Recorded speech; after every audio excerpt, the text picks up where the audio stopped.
This Friday in Libreville, 24 hours before the independence celebration of the country, the head of state of Gabon, Ali Bongo Ondimba, paid tribute to the first president of Gabon, Liomba.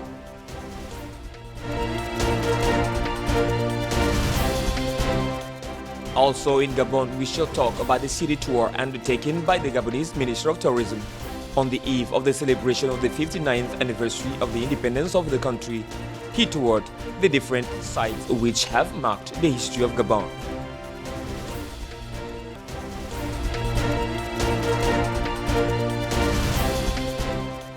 Soon, a new president at the head of the Republic of Sudan. After several years of crisis, this country in the grip of violence between armed groups could come out of the crisis.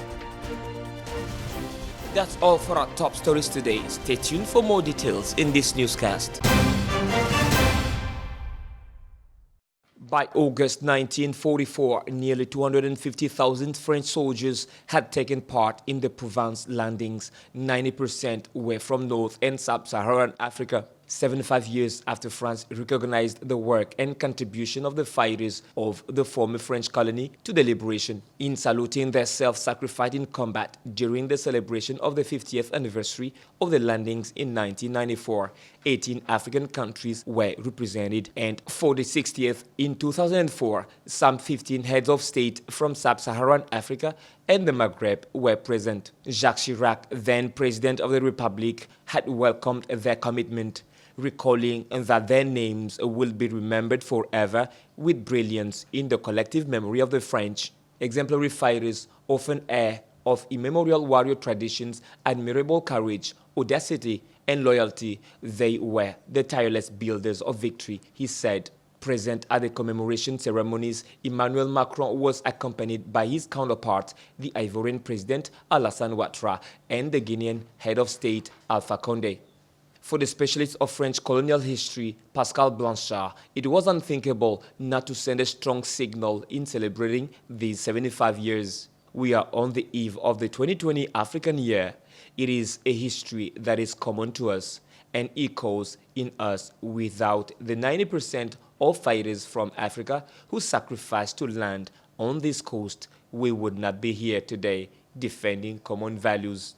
Thanks to these brave soldiers who came from the Black continent in 1994 in majority, France returned to France. The country was reconnecting with its values and virtues. According to the French President Emmanuel Macron, among these fighters, there were free French people from the metropolis, but the majority came from Africa, from Morocco, Senegal, or Sub-Saharan Africa. All showed immense courage and bravery, he added. Ali Bongo Ondimba, current head of state of Gabon, who fulfilled this Friday morning his duty of remembrance by making the traditional deposit of the wreath on the grave of first president of Gabon, Liomba. At the time of these independence celebrations, there is always this duty of memory that the president abides by this rule, and he did it very nicely. This symbolic as well as patriotic and cultural act that takes place on August 16th of each year at the Liomba Mausoleum was initiated by second president of Gabon, the late Omar Bongo Ondimba, in homage to the father of independence, Liomba, died 27th November 1967 in Paris. This year, for this ritual, head of state Ali Bongo Ondimba was accompanied by members of his cabinet, some members of the government, representatives of the military bodies, and institutional members.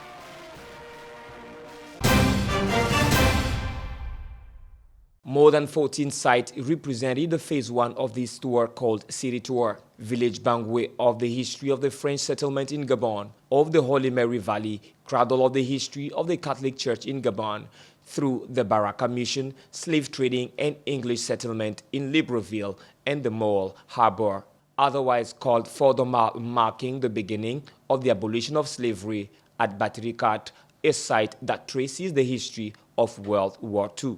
The objective is clear: to revisit the history of Gabon through its monument in order to best sell the destination Gabon, at the same time enhancing its potential in the field of tourism. Places full of history, the 14th site visited this Thursday retraced the history of Bantu migrations and independence years.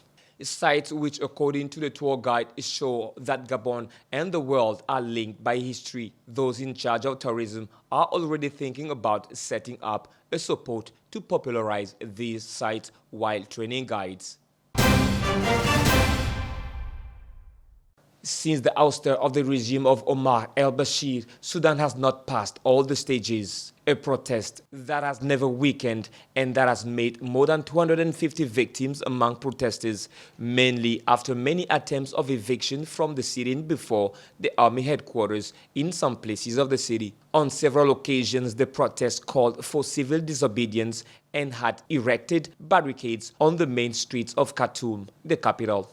The militaries, on the other hand, have repeatedly suspended talks in the light of many inconsistencies. At the closing of these points of disagreement, the different parties a month ago found a historic compromise which must enter into force this August, beginning with the appointment of the Prime Minister. Thursday, the Alliance for Freedom and Change picked the name Abdallah Hamdok, a former Deputy Secretary of the Economic Commission for Africa at the United Nations, to be appointed Prime Minister. This choice still has to be confirmed by the Sovereign Council that will be formed this Sunday, August 18th. In the future government team, civilians will play a prominent role as they are expected to be 18 in number. Only 2 ministries will be in the military's private domain, defense and the interior.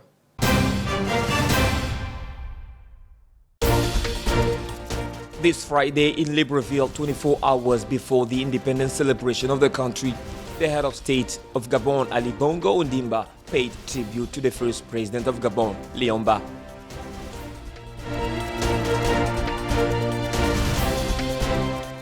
Also in Gabon, we shall talk about the city tour undertaken by the Gabonese Minister of Tourism.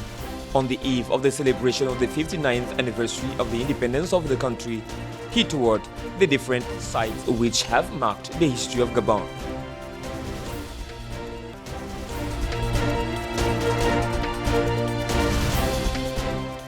Soon, a new president at the head of the Republic of Sudan. After several years of crisis, this country in the grip of violence between armed groups could come out of the crisis.